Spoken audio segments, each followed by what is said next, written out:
Hi guys, this is Miss Berlin, and I want to talk to you today about the elements and purposes of dance. I'm going to need you to have this information in your notes because we're going to use it over the next few days as we learn how to analyze different types of dances using some video clips in class. So let's start with a simple definition of dance. If you want to copy the information I have on the board here, I'll go through it and explain what everything means. Dance is the artistic use of movement to communicate ideas and emotions. So that means that dancers are using their bodies to communicate with other people. Now, there are two types of movement that we use every day and that are incorporated into dance. And those two types of movement are locomotor movement and non-locomotor movement. I need you to know what these mean because we'll be using these terms. Locomotor movement is movement that carries the dancer from one location to another, like a locomotive or a train carries cargo from one city to another. Some types of locomotor movement that dancers might use in their dance would be walking steps, running steps, skipping, sliding, or leaping from one place to another.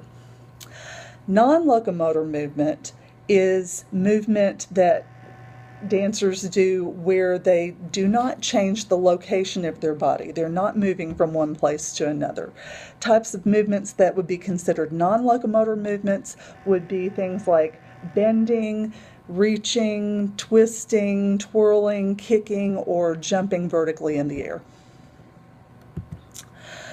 Okay, let's talk about the three elements of dance now. There are three elements. The first one is space. Space refers to the area, the physical area surrounding the dancer's body. When we talk about space, there are four components that we need to know, and I don't have these written on the board, so you'll have to listen carefully and jot these down. You can pause the video if you need to.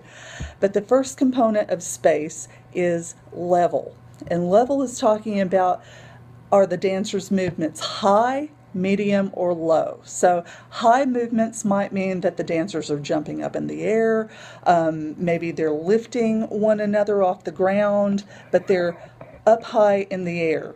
Medium would be kind of normal level that we normally function on. Low might mean that they are down on the floor crawling, rolling, sliding, any number of things they might do to be low.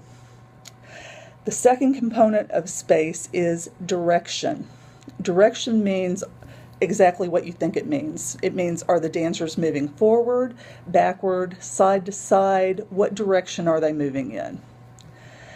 The third component of space is pathways. Pathways are routes that dancers take to get from one place to another. So some examples might be if a dancer needs to go from one place on the stage to another place, they may go in a straight line, they may curve around the other dancers, they may exit and come in from the other side. There are all kinds of different pathways that a dancer might take to move on the stage. And the fourth component of space is shape. Shape means what shapes are the dancers configured in. If there's more than one dancer, are they maybe standing in a line? Are they in a circle, maybe a triangle, any kind of shape that they're standing in? And then the other part of shape is what shapes are they making with their bodies? Are they making a particular shape with their bodies to try to communicate with the audience? Okay, now that was the first element of dance. Let's talk about the second element, which is time. Time in dance refers to both the duration of the dancer's movement and the speed at which they do the movement. So duration might mean that they are drawing a movement out over several beats, and speed, the tempo, is another word for speed, has to do with how fast that underlying beat that they're moving to or pulse is performed. So it's the duration of the movement and the speed at which they do it. And the third element of dance is force. Force is the last element. And when we're talking about force, we usually use descriptive words, adjectives like sharp, hard, soft, delicate, accented, and what we mean by force is how much energy is the dancer putting into a movement. Is it an accented movement? Is it a gentle movement? Is it smooth? Is it forceful? That's what we're talking about with force. So we'll be looking at those three things as we're watching video clips: space, time, and force.